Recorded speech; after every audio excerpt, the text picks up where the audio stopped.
नहीं, मुझे संजय राउत पर अभिमान है और बाला साहब का असली सैनिक सिर्फ वो पिक्चर देखने के लिए ठीक है, पुष्पा झुकेगा नहीं, लेकिन ये झुका नहीं।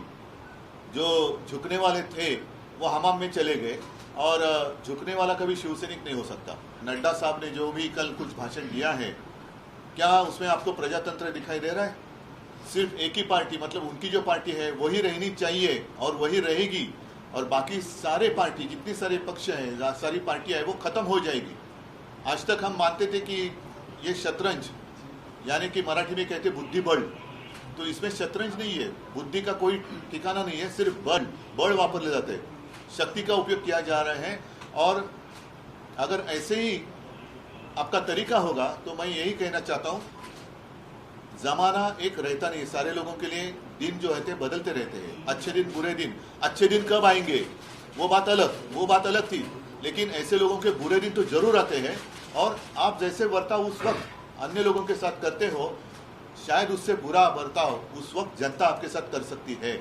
तो मेरी विनती है कि जो भी विचार अगर आपके पास है, सोच आपके पास है, जनता के सामने आइए। नहीं, मुझे संजय राउत पर अभिमान है और बाला साहब का असली सैनिक सिर्फ वो पिक्चर देखने के लिए ठीक है, पुष्पा झुकेगा नहीं, लेकिन ये झुका नहीं। जो झुकने वाले थे वो हमाम में चले गए और झुकने वाला कभी शिवसैनिक नहीं हो सकता। जो भी लोग कह रहे थे कि हम बाला साहब की जो भी हमारे पास एक शिक्षा थी, शिक्षा म्हणजे मराठीतली नाही, शिकवण ज्याला म्हणतो, उसके ऊपर हम हमारा आगे की दिशा तय कर रहे हैं, तो ये बाला साहब ने दिखाई नहीं, दिशा नहीं है। मैंने कहा कि वो तो गए, उनके हमाम में गए हैं, हमाम में गए हैं वो।